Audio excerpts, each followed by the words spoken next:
Good afternoon, YouTubers. T-Square here with T-Square Talk. Hope everybody's having a great day so far. It is almost the end of Friday, and then we can kick off the weekend. So hopefully people are going to have a great weekend, spend some time with their family, do some cool stuff, maybe hit up the coin shops or the flea markets and look for some good deals.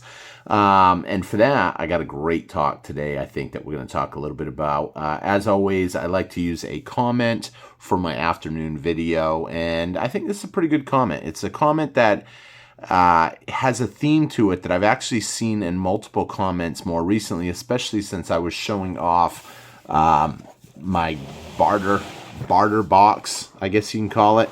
Some people just call it a guard box for the end of the world, or not for the end of the world, but for an apocalyptic scenario where I could actually trade and barter this stuff if I had to. So I was actually showing that before I go back and put that in my storage unit.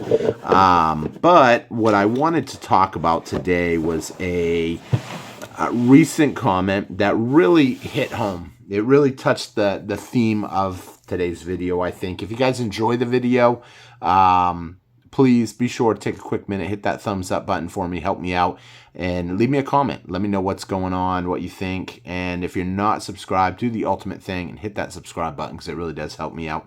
So today's comment, it was from, there's no username, it just says user FT3CG5JK6Y. Which is basically a username that YouTube assigns everybody if you didn't pick a manual name, an actual name that you want to be associated with. Needless to say, the comment reads, T, I appreciate your videos, but I hope the real reason I'm stacking gold and silver is for generational wealth, not just for SHTF.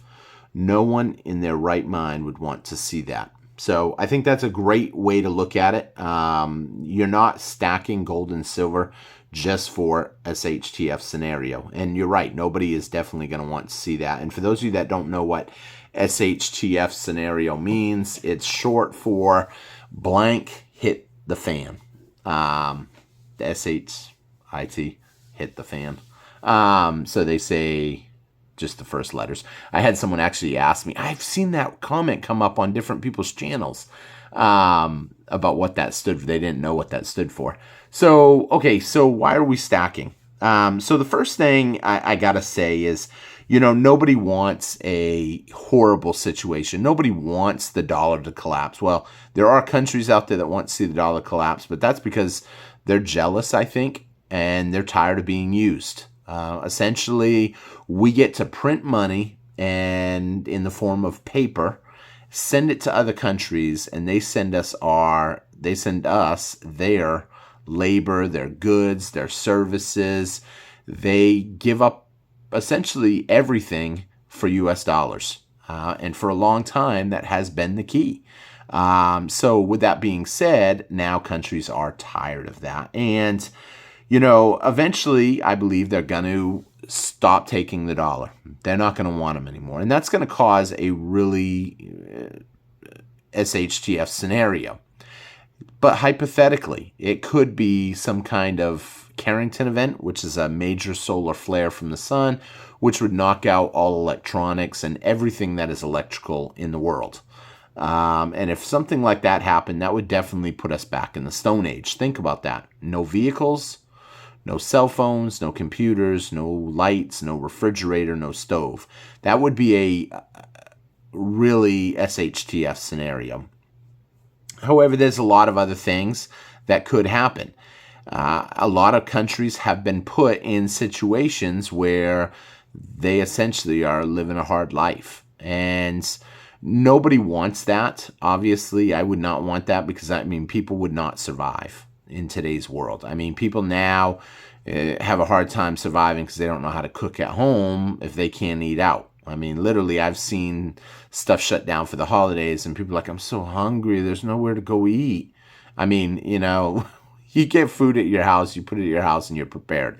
But the truth of the matter is, when you stack silver, you're not just stacking for that. Just like if you buy a homeowner's insurance policy, you buy a fire policy, you're not hoping that your house burns down. I mean, there might be some people that are, but we ain't going to go down that road. But for the most part, you're buying it to protect, basically to diversify.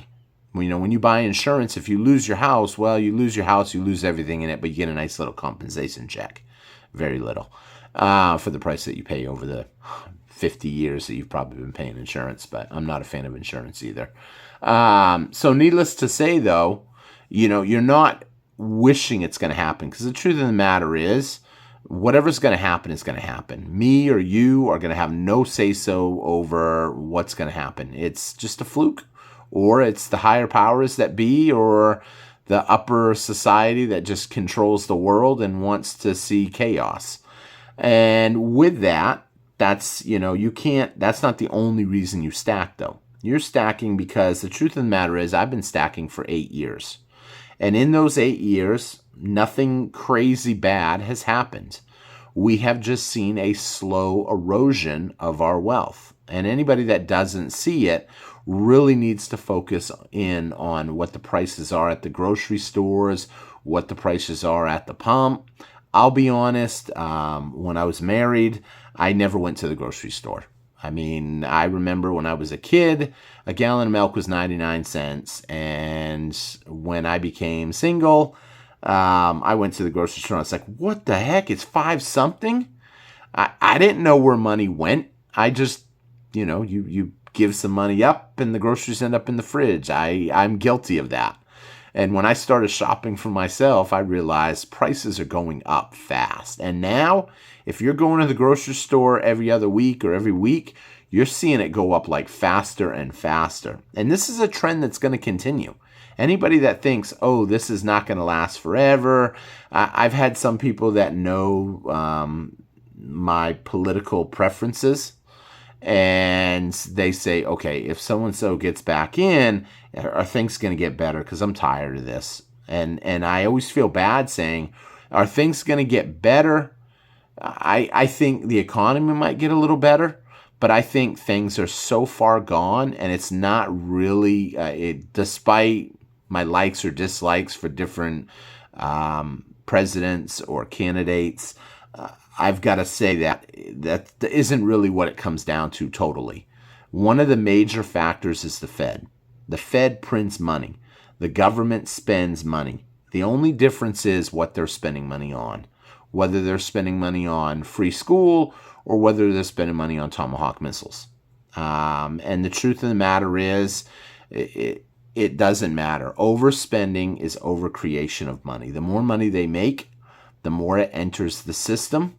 The more it enters the system, the more the prices go up. The more countries don't want to accept that money that they've been holding all this time, we'll say under their mattress or wherever other countries hold their money, that money filters back into the United States. And anybody that doesn't understand that, all you got to do is look at a small town.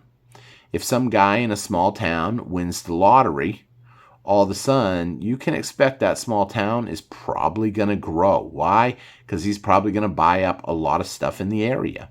And that's going to increase, in some cases, the prices on stuff. He's going to spread his wealth. He's going to give all of his family members money.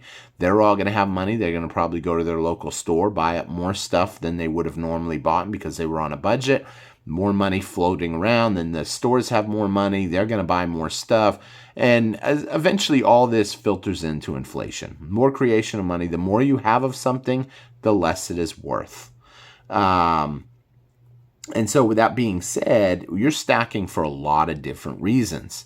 The insurance of the SHTFs hit the fan is more of, I don't want to say it's an insurance policy. I can't say it's a benefit really, because if that happens, it is going to be bad. A lot of people will have a hard time.